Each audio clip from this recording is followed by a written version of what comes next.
আমাৰ লক্ষ্য হৈছে যাতে এডিআৰইৰ নিযুক্তিও আমি 10 অক্টোবৰত দিব পাৰো আৰু নৱেম্বৰ ডিসেম্বৰ জানুৱাৰীৰ ভিতৰত এডিআৰইৰ নতুন এডভাৰটাইজমেন্টটো আমি যাতে দিব পাৰো অৰ্থাৎ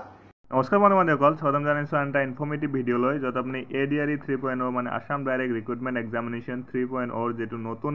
এপ্লাই ডেট ঘোষণা হেতু মুখ্যমন্ত্ৰী ইতিমধ্যে ঘোষণা কৰি দিছে থুলমুলকে আৰু গ্ৰেড 3 আৰু গ্ৰেড 4 কিমানখিনি পদ আহিব এপ্লাই কেতিয়া পৰা আৰম্ভ হ'ব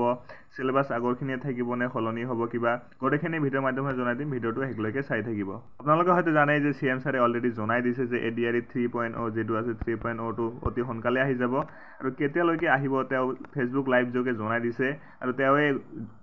আৰু তেও জনাই দিছে যে এডভাৰটাইজমেন্ট কেতিয়ালৈকে আহিব এক্সাম কেতিয়া হ'ব টোটাল পদ কিমান টোটাল যেটো পদ আছে কিমান থাকিব এক্সামৰ সিলেবাসত কিবা খাল খলনি হ'বনে নাই গ্ৰেড 3 আৰু গ্ৰেড 4 যোগ্যতা কিমান থাকিব গ্ৰেজুৱেট সকলে 4th গ্ৰেডত এপ্লাই কৰিব পাৰিব নে নোৱাৰিব গটেখিনি তেও লাইভ যোগে জনাই দিছে তেও যেটো লাইভ ভিডিঅ আছে মই ইয়াতে দি দিছো আপোনালোকে চাই লওক পৰীক্ষাৰ ফলাফলে নিৰ্ণয় কৰে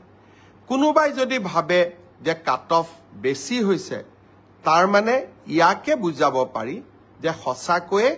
এইবাৰ পৰীক্ষাৰ ফলাফল যোৱাবাৰতকৈ ভাল হৈছে অসম পুলিচৰো দ্বিতীয় কাট অফ নোলাই কিন্তু বছৰটোৰ শেষৰ ফালে আমি আকৌ নতুন অসম পুলিচত খালি হৈ থকা পোষ্টসমূহ আমি এডভাৰটাইজ কৰিম কোনোবাই যদি পোৱা নাই হতাশ হ'ব নালাগে দৌৰৰ প্ৰেক্টিছ অব্যাহত ৰাখিব লাগে এডিআৰই পৰীক্ষাৰ প্ৰসংগতে মই উল্লেখ কৰিব খুজিছো যে এডিআৰই চতুৰ্থ বৰ্গৰ পৰীক্ষাৰ বাবে এতিয়া এটা অৰেল টেষ্ট হ'ব এই অৰেল টেষ্ট আমি জুন মাহত অনুষ্ঠিত কৰিম লগে লগে এডিআৰই তৃতীয় বৰ্ষৰ পাছ কৰা ছাত্ৰ ছাত্ৰীসকল বা যুৱক যুৱতীসকলৰ বাবে এটা স্কিল টেষ্ট হ'ব সেই স্কিল টেষ্টটো আমি অহা জুন মাহত আমি আৰম্ভ কৰিম আমাৰ লক্ষ্য হৈছে যাতে এডিআৰইৰ নিযুক্তিও আমি 10 অক্টোবৰত দিব পাৰো আৰু নৱেম্বৰ ডিসেম্বৰ জানুৱাৰীৰ ভিতৰত এডিআৰইৰ